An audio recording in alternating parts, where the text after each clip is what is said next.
Hello दोस्तों, स्वागत है आप लोगों का डिप्लोमा वाला पर। दोस्तों, आज की इस वीडियो में हम लोग बात करने जा रहे हैं स्वाधीनता आंदोलन के प्रारंभिक वर्ष। इस चैप्टर से जितने भी प्रश्न बन सकते हैं उन सभी को हम इस वीडियो में लेकर के आए हैं। सभी प्रश्न जो हमारे हैं ये किसी न किसी एग्जाम में पूछे गए हैं, खास करके एसएससी और यूपी ट्रिपल एससी में। आइए बारी बारी से एक एक प्रश्नों को हम देखते हैं। टोटल हमारे 90 प्रश्न होंगे इस वीडियो में। वीडियो थोड़ा सा लंबा जाएगा। चलिए शुरू करते हैं। पहला प्रश्न हमारा है, गांधी जी के विदेशी वस्तुओं के बहिष्कार के आंदोलन का लक्ष्य था। ये आपको बताना है कि गांधी जी ने जो विदेशी वस्तुओं का बहिष्कार किया था उसका प्रमुख लक्ष्य क्या था। पूर्ण स्वतंत्रता, ब्रिटिश विरोधी भावना पैदा करना, कल्याण राज्य का प्रोत्साहन, कुटीर उद्योगों को प्रोत्साहन। तो इसका सही जवाब हो जाएगा ऑप्शन नंबर डी, कुटीर उद्योगों को प्रोत्साहन। यानी कि महात्मा गांधी जो ब्रिटिश वस्तुएं थे उनका बहिष्कार कर रहे थे, उसके पीछे ये उद्देश्य था कि कुटीर उद्देश्यों को प्रोत्साहन मिल सके, यानी भारत के छोटे मोटे उद्योग धंधे जो हैं उनको बढ़ावा मिल सके। चलिए अगला प्रश्न देखते हैं। भारत को अधिकार क्षेत्र का दर्जा यानी डोमिनियन स्टेट किस तारीख को मिला था। ये आपको बताना है कि भारत को अधिकार क्षेत्र का दर्जा कब मिला था। ऑप्शन हमारा है 15 जनवरी 1947, 15 अगस्त 1947, 15 अगस्त 1950 और 15 अक्टूबर 1947। तो इसका सही जवाब हो जाएगा ऑप्शन नंबर बी, 15 अगस्त 1947 को। चलिए अगला प्रश्न देखते हैं। गांधी जी की सबसे महत्वपूर्ण शिक्षाएं निम्नलिखित में से कौन सी हैं। इसमें से आपको बताना है कि गांधी जी की सबसे महत्वपूर्ण शिक्षाएं निम्नलिखित में से कौन सी हैं। पहला है सत्य, दूसरा अहिंसा, धर्म, सत्याग्रह। तो गांधी जी की जो महत्वपूर्ण शिक्षाएं हैं वो है सत्य और अहिंसा। तो ऑप्शन हमारा देख लेते हैं क्या दिया है। केवल 1 और 3, केवल 2 और 4, केवल 1 और 2, केवल 1 2 3। तो हमारा सही जवाब हो जाएगा ऑप्शन नंबर सी, केवल 1 और 2। चलिए अगला प्रश्न देखते हैं। गांधी जी सच्चे समर्थक थे। इसमें बताना है कि गांधी जी सच्चे किसके समर्थक थे। बड़े उद्योगों के, कुटीर उद्योगों के, बड़े और छोटे दोनों उद्योगों के, इनमें से किसी के भी नहीं। तो अभी हमने देखा कि गांधी जी सच्चे समर्थक किसके थे, कुटीर उद्योगों के। ऑप्शन नंबर बी सही हो जाएगा हमारा, कुटीर उद्योग। चलिए अगला प्रश्न देखते हैं। निम्नलिखित में से कौन स्वराज पार्टी के सदस्य थे। 3 लोगों का नाम दिया है, मोतीलाल नेहरू, सरदार पटेल, गोपाल कृष्ण गोखले। ऑप्शन हमारा दिया है केवल 1 और 2, केवल 1, 2 3, 1 2 3। देखिए स्वराज पार्टी के सदस्य जो थे वो मोतीलाल नेहरू और चित्तरंजन दास थे। तो इसमें चित्तरंजन दास को तो नहीं दिया है लेकिन मोतीलाल नेहरू को दिया है। तो हमारा कौन सा ऑप्शन सही हो जाएगा, केवल ऑप्शन 1 यानी मोतीलाल नेहरू। चलिए अगला प्रश्न देखते हैं। किसकी विफलता के बाद स्वराज पार्टी बनाई गई थी। ये आपको बताना है कि कौन सा जो आंदोलन था उसकी विफलता के बाद स्वराज पार्टी का गठन हुआ था। ऑप्शन है असहयोग आंदोलन, सविनय अवज्ञा आंदोलन, भारत छोड़ो आंदोलन, चंपारण सत्याग्रह। तो देखिए स्वराज पार्टी का स्थापना कब हुआ था, 1923 में मोतीलाल नेहरू और चित्तरंजन दास ने की थी। ये उसके जस्ट पहले असहयोग आंदोलन शुरू हुआ था महात्मा गांधी के द्वारा, जिसकी विफलता के बाद ही वो शुरू हुआ था। स्वराज पार्टी का गठन हुआ था 1923 में। और 1922 में हमारा चौरी चौरा घटना के बाद असहयोग आंदोलन का जब विफलता हुई थी उसके बाद ही 1923 में स्वराज पार्टी का गठन हुआ था। चलिए अगला प्रश्न देखते हैं। CR दास और मोतीलाल नेहरू ने स्वराज पार्टी बनाई थी। स्वदेशी आंदोलन के बाद, असहयोग आंदोलन के बाद, सविनय अवज्ञा आंदोलन के बाद, भारत छोड़ो आंदोलन के बाद। अभी हमने देखा कि स्वराज पार्टी का गठन कब हुआ था, असहयोग आंदोलन के बाद हुआ था। कब हुआ था इसका गठन, ये सन भी याद रखिएगा। 1923 में इसका गठन हुआ था और किसने किया था, CR दास और मोतीलाल नेहरू ने। चलिए अगला प्रश्न देखते हैं। मोतीलाल नेहरू और चित्तरंजन दास संस्थापक सदस्य थे। किसके संस्थापक सदस्य थे, अभी हमने देखा भारतीय कम्युनिस्ट पार्टी के, फॉरवर्ड ब्लॉक के, समाजवादी स्वराज पार्टी के और स्वराज पार्टी। तो सही जवाब हो जाएगा option number D, Swaraj party के संस्थापक थे CR दास और मोतीलाल नेहरू। चलिए अगला प्रश्न देखते हैं। पंडित जवाहरलाल नेहरू का जन्म किस राशि में हुआ था। ये क्वेश्चन तो देखिए कुछ अलग ही हो गया है। पंडित जवाहरलाल नेहरू का जन्म किस राशि में हुआ था, ये भी एसएससी ने पूछा है। इसका सही जवाब देखिए ऑप्शन दिया है सिंह, मकर, वृष, वृश्चिक। इसका सही जवाब हो जाएगा ऑप्शन नंबर डी, वृश्चिक राशि। चलिए अगला प्रश्न देखते हैं।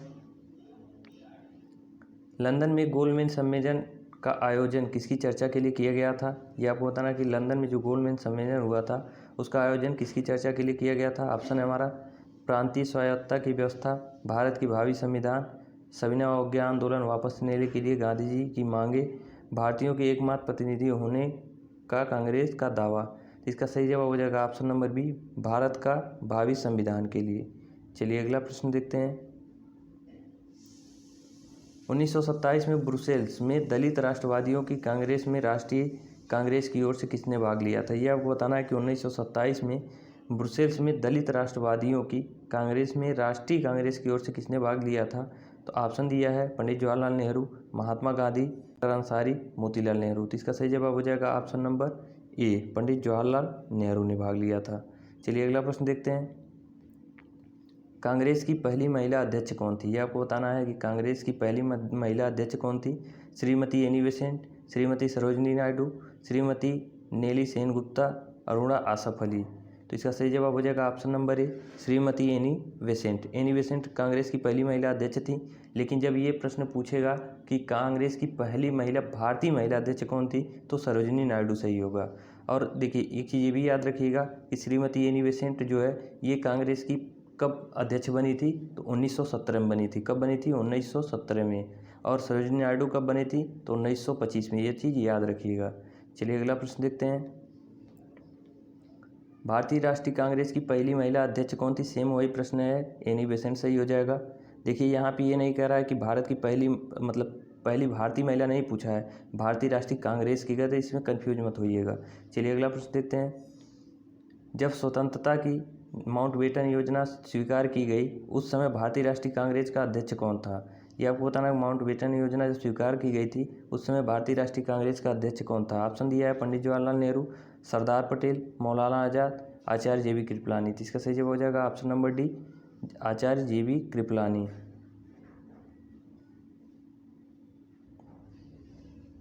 सही जवाब हो जाएगा option number D, J B Kripalani. चलिए अगला प्रश्न देखते हैं। बाल पाल तथा लाल यानी लाल बाल पाल अत्यंत प्रमुख नेता थे स्वराज पार्टी के, मिलिटेंट नेशनल पार्टी के, गदर पार्टी के, कांग्रेस पार्टी के। तो लाल बाल पाल किस पार्टी के थे? कांग्रेस पार्टी के थे। ये गरम दल के नेता थे, ये भी याद रखिएगा। चलिए अगला प्रश्न देखते हैं। सुभाष चंद्र बोस ने भारतीय राष्ट्रीय कांग्रेस से निकलने के बाद किस पार्टी की स्थापना की थी? ये आपको बताना है कि सुभाष चंद्र बोस जब भारतीय राष्ट्रीय कांग्रेस को छोड़ दिए थे उसके बाद उन्होंने किसकी गठन की थी? तो ऑप्शन दिया है Indian National Army, Republican Party, Socialist Party और फॉरवर्ड ब्लॉक। इसका सही जवाब हो जाएगा option number C, Forward block.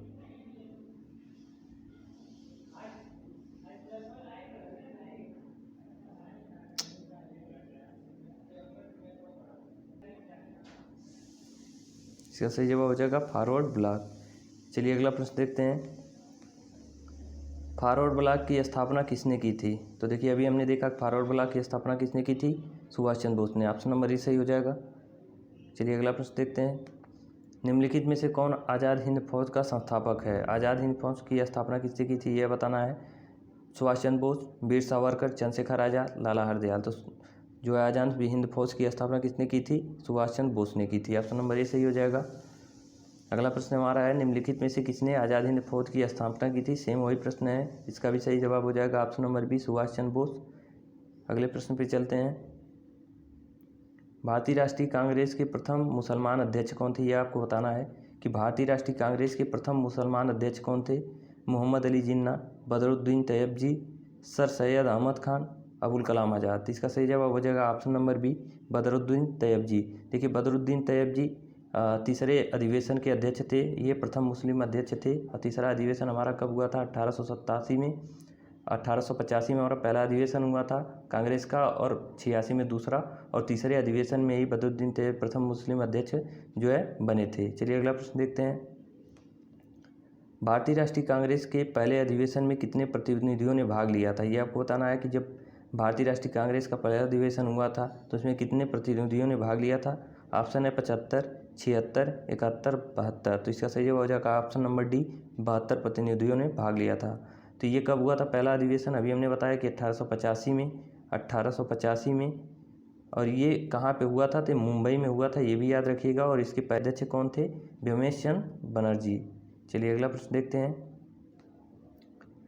वर्ष 1885 में हुए भारतीय राष्ट्रीय कांग्रेस की प्रथम मीटिंग की अध्यक्षता किसने की थी? सेम वही प्रश्न है। देखिए अभी नहीं हमने बताया कि उसकी अध्यक्षता किसने की थी। जो पहला अधिवेशन हुआ था व्योमेश चंद्र बनर्जी ने। चलिए अगला प्रश्न देखते हैं। इंडियन नेशनल कांग्रेस का संस्थापक कौन था? इंडियन नेशनल कांग्रेस का बताना है आपको संस्थापक कौन था। महात्मा गांधी, चित्तरंजन दास, लोकमान्य तिलक। तो इंडियन नेशनल कांग्रेस के संस्थापक कौन थे? एओ हुम थे।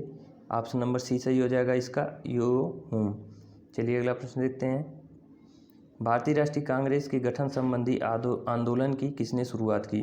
तो भारतीय राष्ट्रीय कांग्रेस का गठन किसने किया था? एओ हुम ने किया था। इसका सही जवाब हो जाएगा ऑप्शन नंबर डी, एओ हुम। चलिए अगला प्रश्न देखते हैं। भारतीय राष्ट्रीय कांग्रेस का पहला महासचिव, तो देखिए गठन किसने किया था भारतीय राष्ट्रीय कांग्रेस का? एओ हुम ने। उसका पहला महासचिव भी कौन था? एओ हुम था। ये भी याद रखिएगा। चलिए अगला प्रश्न देखते हैं। भारतीय राष्ट्रीय कांग्रेस के संस्थापक कौन थे? वही सेम प्रश्न है, एओ हुम। इसका ऑप्शन नंबर सी सही हो जाएगा। अगले प्रश्न की ओर चलते हैं। निम्नलिखित में से किस आंदोलन का नेतृत्व महात्मा गांधी ने नहीं किया था? देखिए महात्मा गांधी ये आंदोलन दिए हैं, 4 आंदोलन दिए हैं, जिसमें आपको बताना है कि किसका नेतृत्व महात्मा गांधी ने नहीं किया था। पहला है हमारा भारत छोड़ो आंदोलन, स्वदेशी आंदोलन, असहयोग आंदोलन, सविनय अवज्ञा आंदोलन। तो देखिए भारत छोड़ो आंदोलन का जो है नेतृत्व महात्मा गांधी ने किया था, असहयोग आंदोलन का भी किए थे, सविनय अवज्ञा आंदोलन का भी किए थे, लेकिन स्वदेशी आंदोलन का नेतृत्व महात्मा गांधी नहीं किए थे। चलिए अगला प्रश्न देखते हैं। पाकिस्तान नाम किसने गढ़ा था? ये आपको बताना है कि पाकिस्तान का नाम किसने गढ़ा था।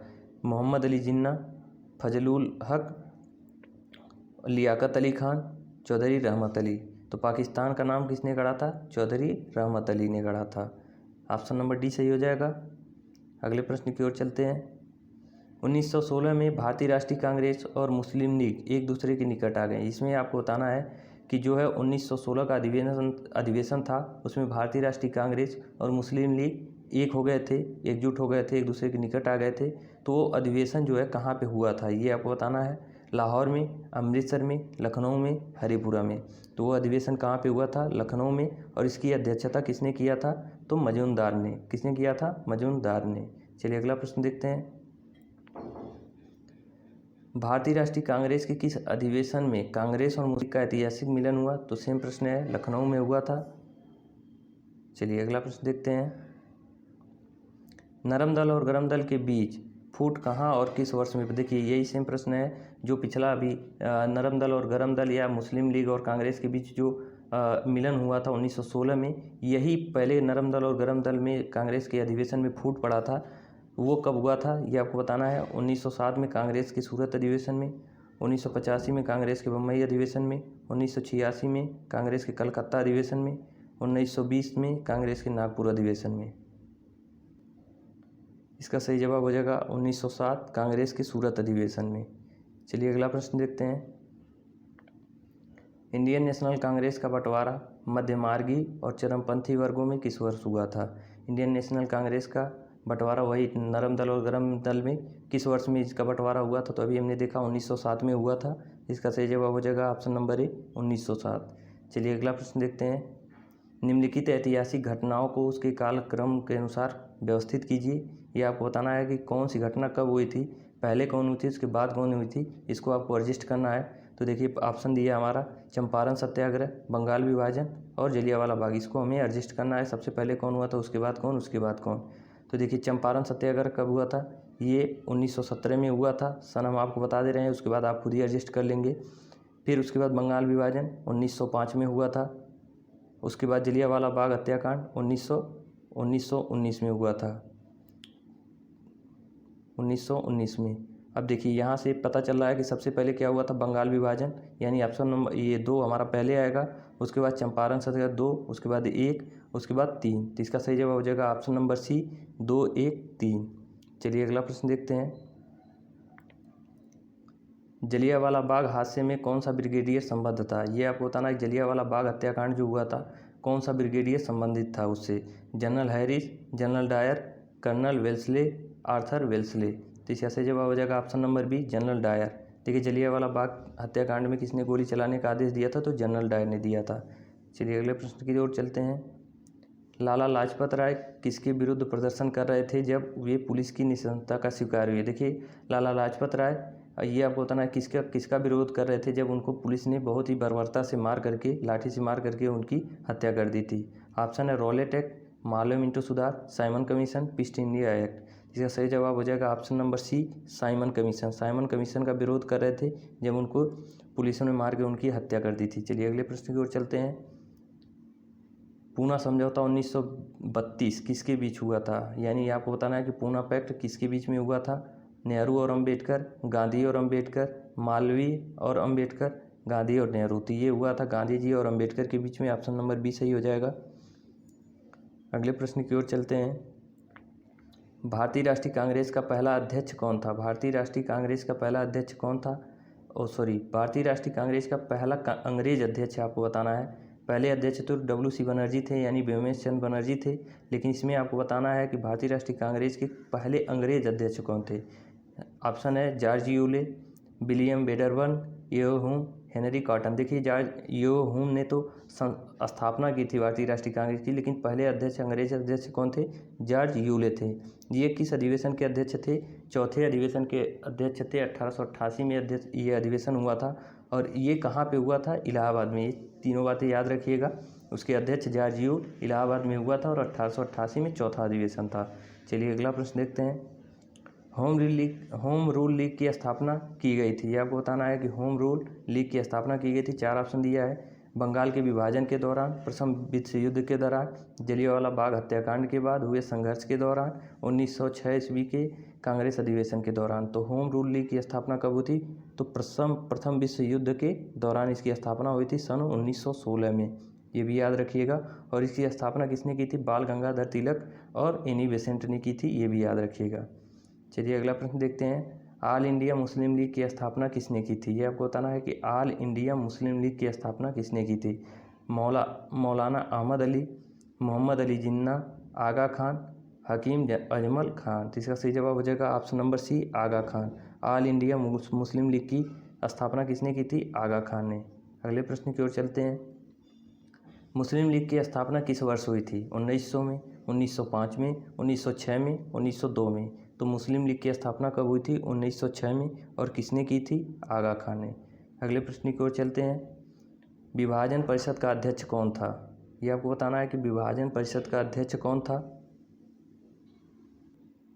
ऑप्शन दिया हमारा M.A. Jinnah, Lord Mountbatten, Jawaharlal Nehru, BP Menon. तो इसका सही जवाब हो जाएगा option number B, Lord Mountbatten. विभाजन परिषद का अध्यक्ष कौन था? Lord Mountbatten. चलिए अगला प्रश्न देखते हैं। भारत के राष्ट्रवादी नेताओं में साइमन कमीशन का बहिष्कार किया गया था। यह आपको बताना है कि साइमन कमीशन का बहिष्कार क्यों किया गया था। ऑप्शन दिया है वे समझते थे कि यह मात्र दिखावा है। दूसरा है कमीशन के सभी सदस्य अंग्रेज थे। कमीशन के सदस्य भारत के विरुद्ध धारणा वाले थे। वह भारतीयों की मांगों को पूरा नहीं करता था। तो इसका सही जवाब हो जाएगा कमीशन के सभी सदस्य जो अंग्रेज थे, इसीलिए इसका विरोध हुआ था। साइमन कमीशन का विरोध किस लिए हुआ था?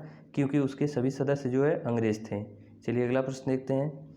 1928 में भारत में आए उस कमीशन का नाम बताएं जिसका उद्देश्य भारत की संवैधानिक व्यवस्था में सुधार करना था। Rowlatt Act, East India Act, Bengal विभाजन, साइमन कमीशन। तो 1928 में कौन से कमीशन आया था? साइमन कमीशन आया था। ऑप्शन नंबर डी सही हो जाएगा। अगला प्रश्न हमारा है, फरवरी 1928 में भारत आने वाले साइमन कमीशन का बहिष्कार किया गया था क्योंकि उसके सभी सदस्य क्या थे? अंग्रेज थे। यह भी हमने बताया। ऑप्शन नंबर ए सही हो जाएगा। चलिए अगले प्रश्न की ओर बढ़ते हैं। भारत सेवक समाज या सर्वेंट इंडिया सोसाइटी की स्थापना किसने की थी? ये आपको बताना है। भारत सेवक समाज या सर्वेंट इंडिया सोसाइटी की स्थापना किसने की थी? ऑप्शन है बाल गंगाधर तिलक, गोपाल कृष्ण गोखले, सुरेंद्र नाथ बनर्जी, दादा भाई नौरोजी। इसका सही जवाब हो जाएगा option number B, Gopal Krishna Gokhale. अगले प्रश्न की ओर चलते हैं। सर्वेंट ऑफ इंडिया सोसाइटी के संस्थापक कौन थे? सेम वही प्रश्न है, GK गोखले यानी गोपाल कृष्ण गोखले। ऑप्शन नंबर ए सही हो जाएगा। चलिए अगले प्रश्न की ओर चलते हैं। गुजरात में साबरमती आश्रम की स्थापना गांधी जी ने किस वर्ष की थी? ये आपको बताना है कि गुजरात में साबरमती की आश्रम की स्थापना कब हुई थी? 1916 में, 1917 में, 1918 में, 1929 में। इसका सही जवाब हो जाएगा ऑप्शन नंबर बी, 1917 में साबरमती आश्रम की स्थापना हुई थी। अगला प्रश्न हमारा है, कलकत्ता, मद्रास तथा बम्बई में उच्च न्यायालय निम्नलिखित में से किस वायसराय के कार्यकाल में अस्तित्व में आया था? ये आपको बताना है। कलकत्ता, मद्रास एवं मुंबई का जो हाई कोर्ट है वो किस वायसराय के कार्यकाल में अस्तित्व में आया था? Warren Hasting, Lord Canning, John Lawrence, Lord Dalhousie. तो इसका सही जवाब हो जाएगा option number B, Lord Canning के शासनकाल में। चलिए अगला प्रश्न देखते हैं।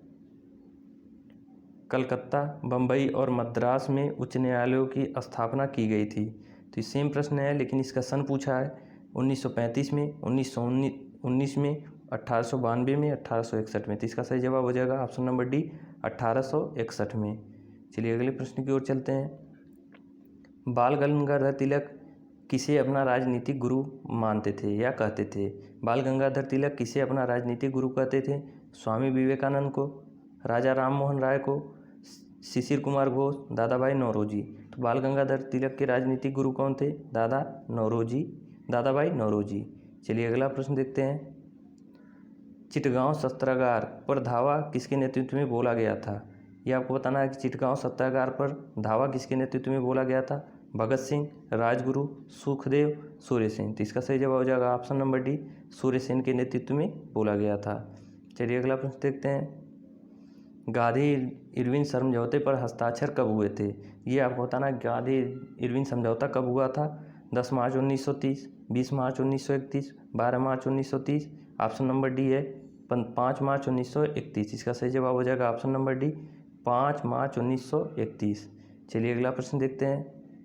कौन से गोलमेज सम्मेलन में महात्मा गांधी जी ने भाग लिया था? ये आपको बताना है कि कौन से गोलमेज सम्मेलन में महात्मा गांधी जी ने भाग लिया था। प्रथम गोलमेज सम्मेलन 1930, द्वितीय गोलमेज सम्मेलन 1931, तृतीय गोलमेज सम्मेलन 1932, उपर्युक्त सभी में। तो महात्मा गांधी ने द्वितीय गोलमेज सम्मेलन में भाग लिया था जो कि 1931 में हुआ था। और कौन ऐसे सदस्य थे जो तीनों गोलमेज सम्मेलन में भाग लिए थे? तो वो बी आर अम्बेडकर थे। ये भी याद रखिएगा कि भीमराव अम्बेडकर जो है तीनों गोलमेज सम्मेलन में भाग लिए थे। चलिए अगला प्रश्न देखते हैं। उस राज्य पुनर्गठन आयोग का अध्यक्ष कौन था जिसने भाषाई आधार पर राज्यों का पुनर्सीमांकन करने की सिफारिश की थी? तो देखिए, भाषा के आधार पर राज्यों का पुनर्गठन में आंध्र प्रदेश हुआ था। वो किस आयोग की सिफारिश पे हुआ था? तो फजल अली आयोग की सिफारिश पे हुआ था। ये भी याद रखिएगा। चलिए अगला प्रश्न देखते हैं। स्वतंत्र भारत में पहली गैर कांग्रेस सरकार किस राज्य में बनी थी? ये आपको बताना है कि स्वतंत्र भारत में पहली गैर कांग्रेस सरकार किस राज्य में बनी थी? पंजाब, बिहार, महाराष्ट्र, केरल। तो केरल में बनी थी ये प्रथम गैर कांग्रेसी सरकार। चलिए अगला प्रश्न देखते हैं। महात्मा गांधी किसकी कृतियों से अत्यधिक प्रभावित थे? ये आपको बताना है महात्मा गांधी किसकी कृतियों से अत्यधिक प्रभावित थे? Bernard Shaw, Karl Marx, Lenin, Leo Tolstoy. तो महात्मा गांधी किसकी कृतियों से? ऑप्शन नंबर डी इसका सही हो जाएगा, लियो टॉल्स्टॉय के कृतियों से अधिक प्रभावित थे। अगला प्रश्न देखते हैं। गांधी जी ने सत्याग्रह की कला को अभ्यास के रूप में कहाँ सीखा? आयरलैंड, इंग्लैंड, स्कॉटलैंड, दक्षिण अफ्रीका। तो इसका सही जवाब हो जाएगा ऑप्शन नंबर डी, दक्षिण अफ्रीका। गांधी जी ने सत्याग्रह की कला को अभ्यास के रूप में कहाँ सीखा था? दक्षिण अफ्रीका में। चलिए अगला प्रश्न देखते हैं। सत्याग्रह शब्द का निर्माण किसने किया था? गांधी जी ने, श्री अरविंद घोष, रविन्द्रनाथ टैगोर, राम मोहन राय। तो इसका सही जवाब हो जाएगा ऑप्शन नंबर ए, गांधी जी ने। चलिए अगला प्रश्न देखते हैं। गांधी जी से दक्षिण अफ्रीका में मिलने के लिए निम्नलिखित में से कौन गया था? ये आपको बताना है कि गांधी जी से दक्षिण अफ्रीका में मिलने के लिए कौन गए थे? बाल गंगाधर तिलक, वल्लभ भाई पटेल, गोपाल कृष्ण गोखले, जवाहरलाल नेहरू। इसका सही जवाब हो जाएगा option number C, Gopal Krishna Gokhale. ये इनके राजनीतिक गुरु थे, यही इनसे मिलने के लिए दक्षिण अफ्रीका गए थे। चलिए अगला प्रश्न देखते हैं। महात्मा गांधी का राजनीतिक गुरु कौन था? तो अभी हमने बताया कि महात्मा गांधी के राजनीतिक गुरु कौन थे? गोपाल कृष्ण गोखले। ऑप्शन नंबर ए सही हो जाएगा। चलिए अगले प्रश्न की ओर चलते हैं। 1918 में महात्मा गांधी सूती कपड़ा कारखानों के मजदूरों के बीच सत्याग्रह आंदोलन चलाने जा पहुँचे। तो कहाँ पे गए थे? मद्रास, बॉम्बे, सूरत, अहमदाबाद। तो गांधी जी 1918 में महात्मा गांधी जी 1917 का जब चंपारण सत्याग्रह ख़त्म करने के बाद 1918 में ये अहमदाबाद में मिल मजदूर आंदोलन के लिए गए थे। तो यही वो पूछ रहा है कि मजदूरों के बीच सत्याग्रह आंदोलन के लिए कहाँ गए थे? तो इसका सही जवाब हो जाएगा ऑप्शन नंबर डी, अहमदाबाद गए थे। देखिए 1918 इसको अहमदाबाद मिल मजदूर आंदोलन के नाम से भी जाना जाता है। चलिए अगले प्रश्न की ओर चलते हैं। महात्मा गांधी ने किस आंदोलन से भारतीय राजनीति में प्रवेश किया?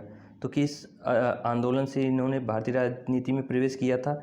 चंपारण आंदोलन, सूरत सत्र, पहला सूत्र सूरत सत्र, चंपारण आंदोलन, दांडी मार्च, सिविल असहयोग। तो देखिए ये चंपारण आंदोलन से शुरू किए थे। और चंपारण आंदोलन कब हुआ था ये भी याद रखिएगा।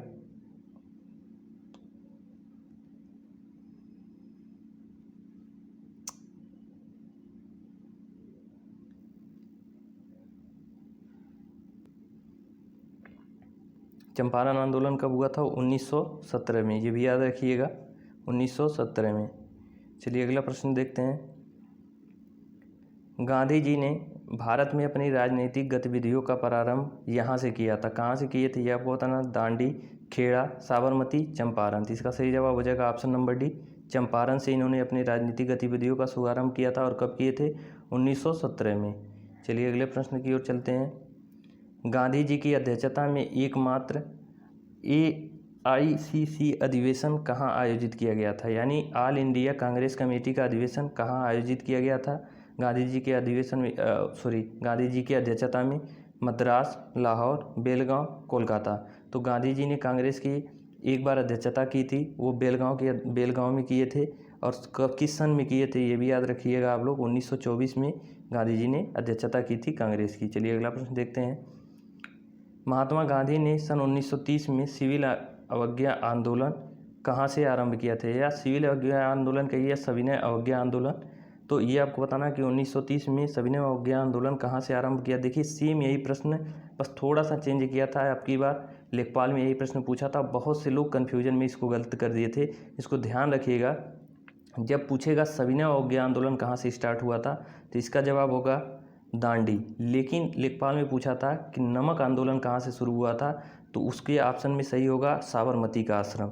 यानी साबरमती से नमक आंदोलन शुरू किए थे महात्मा गांधी 1930 में, और इसको दांडी में जा कर के नमक कानून तोड़े। उसके बाद वहाँ से जो है सविनय अवज्ञा आंदोलन शुरू हुआ था। तो सेम यही प्रश्न था, बस वहाँ पे नमक आंदोलन दे दिया था कि गांधी जी ने नमक आंदोलन कहाँ से शुरू किया था। तो उसका सही जवाब होना चाहिए था साबरमती आश्रम।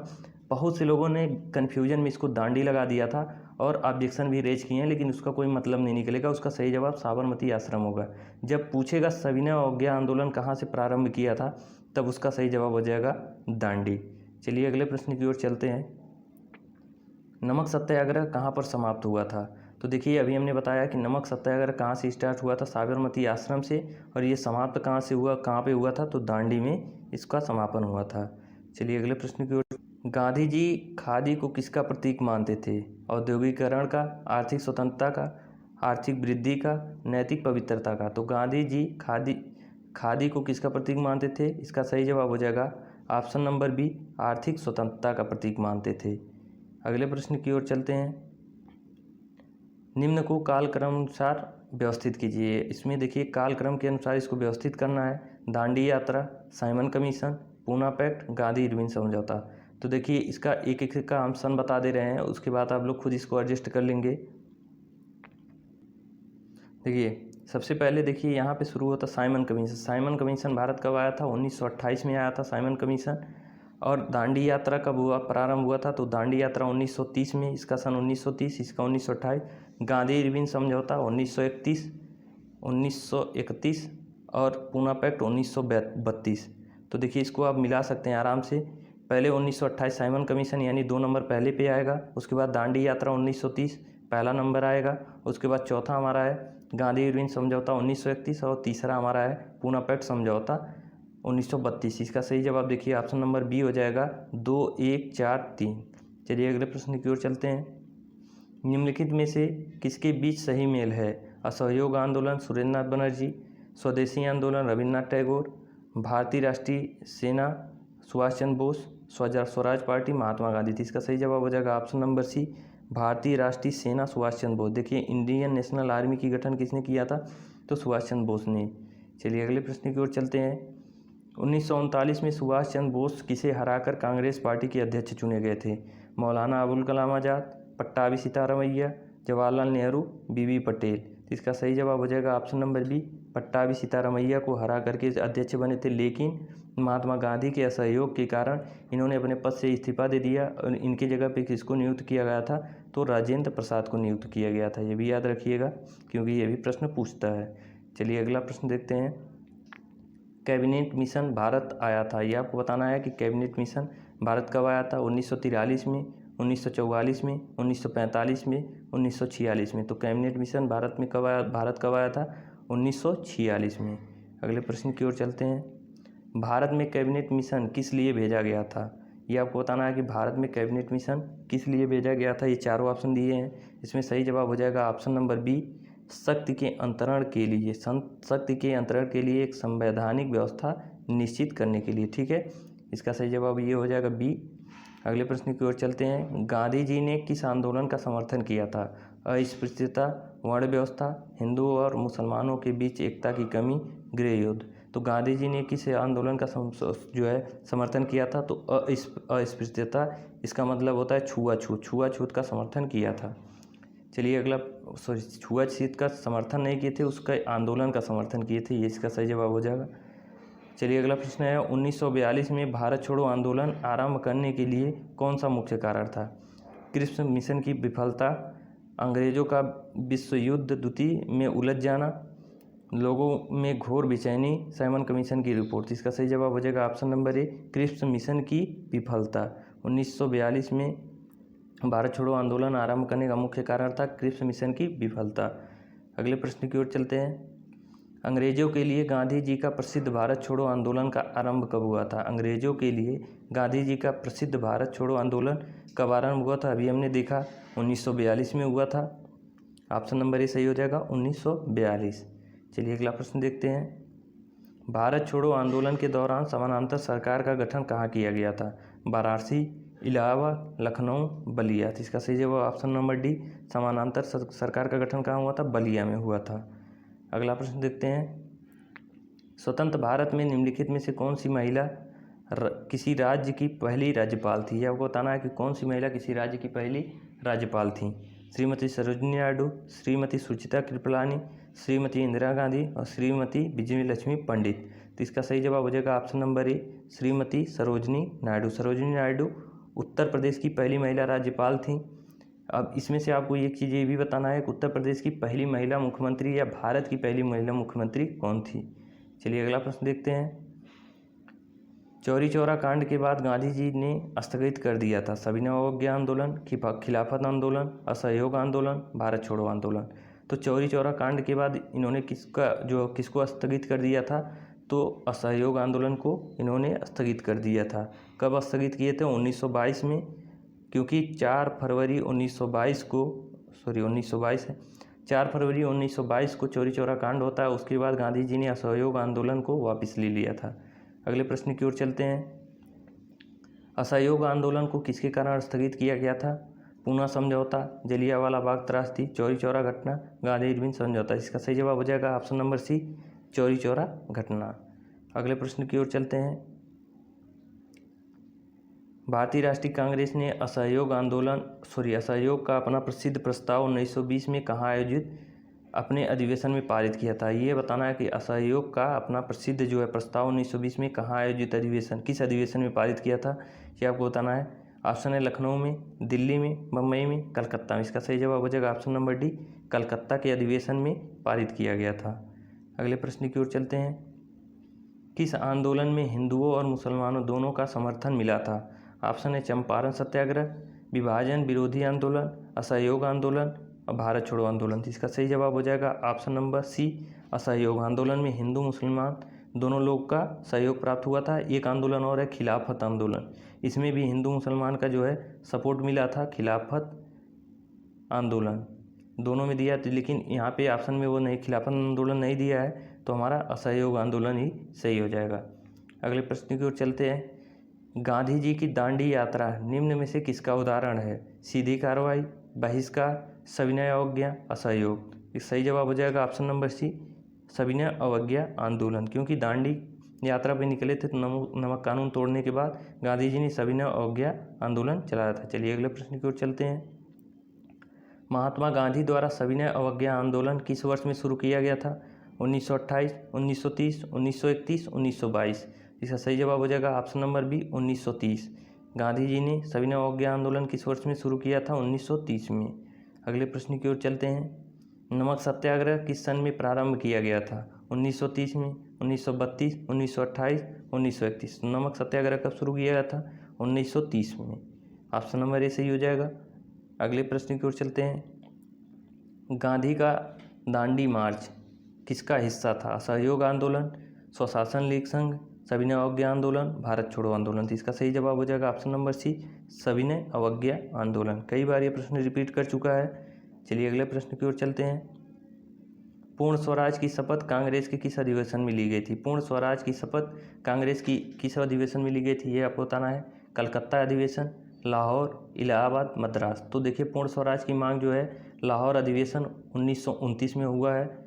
लाहौर अधिवेशन 1929 में पूर्ण स्वराज की मांग की गई थी और इस अधिवेशन के अध्यक्ष कौन थे? तो ये आपको याद रखना है, पंडित जवाहरलाल नेहरू। पंडित जवाहरलाल नेहरू। अगले प्रश्न की ओर बढ़ते हैं। भारतीय राष्ट्रीय कांग्रेस के किस सत्र में पूर्ण स्वराज की घोषणा की गई थी? तो देखिए अभी सेम प्रश्न है, लाहौर। इसका सही जवाब हो जाए लाहौर अधिवेशन 1929। अगला प्रश्न हमारा है, स्वतंत्र भारत के प्रथम अध्यक्ष कौन थे? Shrimati Sarojini Naidu, Frank Anthony, KM. Munshi, G.V.. Mavalankar. इसका सही जवाब हो जाएगा option number D, G.V.. Mavalankar, Ganesh Vasudev Mavalankar. चलिए अगले प्रश्न की ओर चलते हैं। सूर्योदय और भूदान आंदोलन में कौन संबद्ध है? यह आपको बताना, सूर्योदय और भूदान आंदोलन से कौन संबद्ध है? आचार्य नरेंद्र देव, जी.के. गोखले यानी गोपाल कृष्ण गोखले, एम.जी. रानाडे, आचार्य विनोबा भावे। तो देखिए सर्वोदय और भूदान आंदोलन से कौन संबद्ध है? आचार्य विनोबा भावे। अगले प्रश्न की ओर चलते हैं। भारतीय राष्ट्रीय कांग्रेस के किस सत्र में पूर्ण स्वराज प्रस्ताव स्वीकार किया गया? सेम प्रश्न है, 1929 का लाहौर सत्र में। इसके अध्यक्ष कौन थे? पंडित जवाहरलाल नेहरू। ये हमारा 90 प्रश्न कंप्लीट होता है इस चैप्टर से। अगर वीडियो अच्छा लगा हो तो इसको लाइक कीजिएगा, कमेंट करके हमें ज़रूर बताइए। अगर आप हमारे चैनल पर पहली बार हो तो उसको सब्सक्राइब कीजिए। धन्यवाद।